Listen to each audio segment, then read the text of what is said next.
As always, Smash Mouth Sports, I'm your host, Preston Bailey. With me is Cam Vieira in an angry bunker in Taunton, somewhere lost, could be in the wilderness. You clicked on the right channel. This is about your boy, Trevor Lawrence, with his long flowing hair. Some call him Sunshine. Some call him a ray of sunshine. I call him the next Greek tragedy for the New York Jets is what I call him. I love Trevor Lawrence. He's tall drink of water, as they say. He's 6'6", 220 plus pounds. He's got the arm. He's got everything. The intangible. He's the best college quarterback since Andrew Luck. Yes. Best college quarterback since Andrew Luck. The best college quarterback since Peyton Manning. Look, I'm not going to say that this guy is going to be better than Peyton Manning. I'm just simply saying this. All of the scouts are right about this guy. This guy's got everything. He's got the height. He's got the intelligence. He's got the mobility. Peyton Manning couldn't get out of a phone booth if he fell out of the phone booth. Like Peyton Manning was, but Peyton Manning was not a great athlete. Okay, very similar to Dan Marino. Trevor Lawrence is a new millennium. Trevor Lawrence is that rare ability. Okay, I'm not going to say he's as mobile as Lamar Jackson, but he's got a lot of that athleticism, more of a Josh Allen type, just super athletic, super cerebral. He can make every single throw. He makes every read. I love this guy. And the Jets are going to run him. Okay. Yes. There was a period of time where you thought maybe the Jets were going to win a game or two.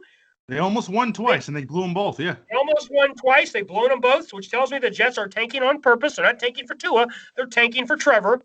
And they ran a cover zero blitz up 4 with 10 seconds to go at the 50-yard line. They're tanking.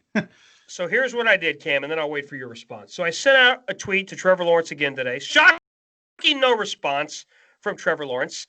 But what was even more shocking, I sent out a tweet to the Lloyd's of London Insurance Company. Now, for those asking that are not hardcore sports fans, that don't follow it to the level that, what the hell is Lloyd's of London Insurance? That's a great question. I know where you're going with this.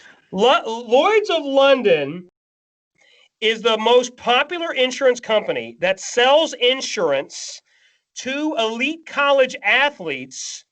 If they get injured in college or if they get injured in pro, they're going to get a $5 or $10 million plus bonus. So they pay a $10,000, $20,000, they pay a massive, massive premium to get that insurance. So I sent them a tweet and said, I want to buy a Lloyd's of London policy if Trevor Lawrence gets drafted by the New York Jets, because he most certainly will get injured and most certainly will struggle. They will ruin him. The Jets will ruin the great Trevor Lawrence. So what are your thoughts on that and the policy? Let's hear it. No, they're 100%. The Jets are a dumpster fire, period. There's just no other way around that. I mean, that is being nice and generous to dumpster fires all over the place. I mean, we'll just sum up with this. I think there was an article earlier this year in Sports Illustrated or The Athletic. It was one or the other. And they did the NFL power rankings, 1 to 30. And in these power rankings, they show the team's strength and show the team's weakness. The Jets were obviously 32nd. And they said their weakness was football. I think I saw that report. It's true. It's like, most teams, they've got to need the quarterback, O-line, D-line, receiver, this and that and the other. And their weakness is football. And you're 100%. What did I say about Joe Burrow? I said I love Joe Burrow. But I'm concerned Cincinnati is going to ruin him. Number one, Cincinnati's got to ruin him because they have a horrible organization. So it's not a matter of, we're going to get it right in 2 or 3 years. No, they're going to ruin him. They have a horrible organization, terrible. And they also have a horrible offensive line. They have a horrible structure. Even though they have a good running back in Joe Mixon, they've done a horrific job with that. The Jets, historically, they've not been great, but they haven't been the dumpster fire that Cincinnati and Cleveland has. Right. The Jets under Adam Gase have been horrific the last few years. They've been abysmal. What's stunning to me is how Adam Gase still has a job. That tells me one thing. The owner knows how bad Adam Gase is and wants him to be 0-16. That's the only logical reason why you keep the worst coach in football. Every single week you keep him, and every single week they continue to lose, and they're not even getting better. This team is having all kinds of problems. If I said to you if I said to you after week 3 that there'd have been 3 coaches fired and Adam Gase wouldn't be one of them, what would you have said to that? I'd say there's a possibility of that because the Jets are a dumpster fire. I would say there's a possibility. Yeah, I would. Because Adam Gase, here's what people don't understand about corporate knowledge. Okay? You got to look at Jason Garrett. People say Jason Garrett's a terrible coach. By the way, he just got, not condolences, but he just got COVID. Wish him well.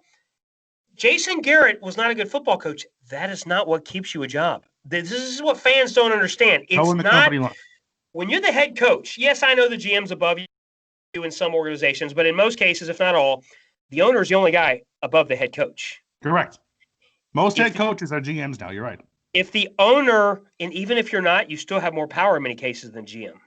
Correct. There's only 2 with the official title, but a lot have more power, right? They have more power. If the owner likes you, like Jerry Jones, like Jason, he wasn't going to fire him. He doesn't care what the fans think. Why does Jerry Jones care what the fans? He's a billionaire. At a certain point, when the fans are threatening to burn down the building, you say, all right, fans, okay, you're canceling season tickets, you're stop watching the game.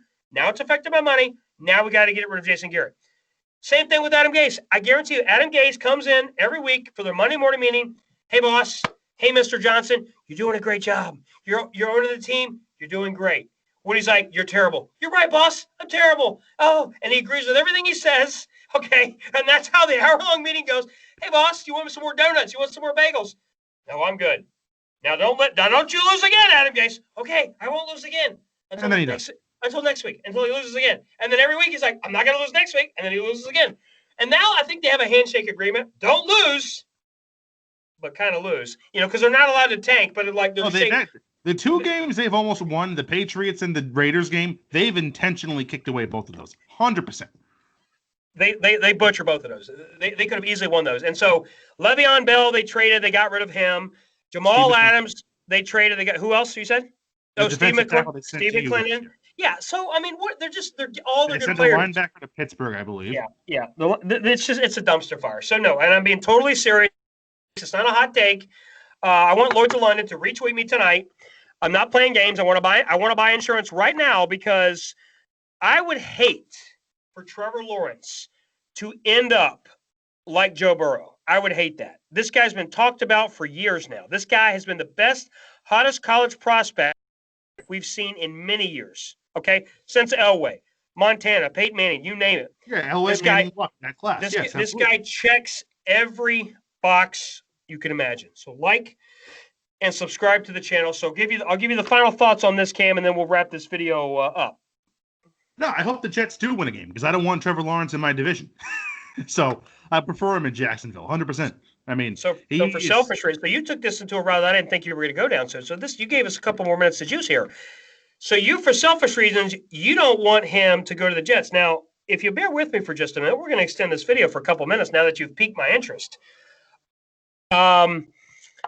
What would you say, and hopefully you don't have a knife handy or you don't have your fists up, would you be enraged if the Dolphins, if the Bills, and if the Jets get Trevor Lawrence and somehow, through a miracle, turn things around, and within 2 or 3 years, the Patriots are the worst in the division? Would you be able to swallow that as a Patriots fan?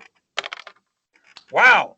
I hope we have a big base in New England, Cam. We got a big. You're in New England. I'm in Tampa. I'm just telling you what it is. The Dolphins have a young quarterback. The Jets are about to get the best college quarterback to come out of the draft, at least in 8 years, if not 20 years, going back to Peyton Manning. And the Bills have Josh Allen, who is he's not going to win it, but he's in the MVP conversation. Patrick Mahomes is going to win it. And the Patriots have nothing. The Patriots, they're going to have a middle of the first round pick. So the best they're going to do is Trask from Florida and guys like that. It's just, I mean, the Patriots are heading down, fast. They haven't hit bottom yet. Well, you're about to hit bottom right now, and I'm not talking about the Patriots. I'm talking about you, the proverbial you. Because before this season, I told you that Jarrett Stidham is a dumpster fire. You were enraged. You said, Preston, this guy's the next Jimmy G. Look at his haircut. Look at his jaw. Look at how he holds the Golden Cup goblet on Sports Illustrated and all these other magazines that he was on, and the Patriots beat writers were pumping him up, and this guy and that guy. Bill Belichick was having his captains, the McCourties, Hightower. brothers, yeah. And that's great. And that's great to be a team player. But I said, look, the guy was a 4th-round pick at Auburn. He was a game manager at Auburn. He was not – there was no juice there. There was no spark there. So, no, I don't see that. And the thing that it's sad to say this, and with Cam Newton, and he's had highs and lows, there's 3 games to go. He has 5 touchdown passes. Passing touchdowns. 5. 3 games to go, has 5 passing touchdowns. 13 games, correct. He's played 12 because he missed a game. But I understand he missed a game because of COVID, and I understand he's ran for a lot of – you can't throw in the modern-day era. Yeah, he's been the worst quarterback in the league. You cannot throw for 5 times. I mean, that's just – I give Cam Newton a lot of credit. He's been a great teammate, great professional, all that stuff. He just doesn't have – he's washed up.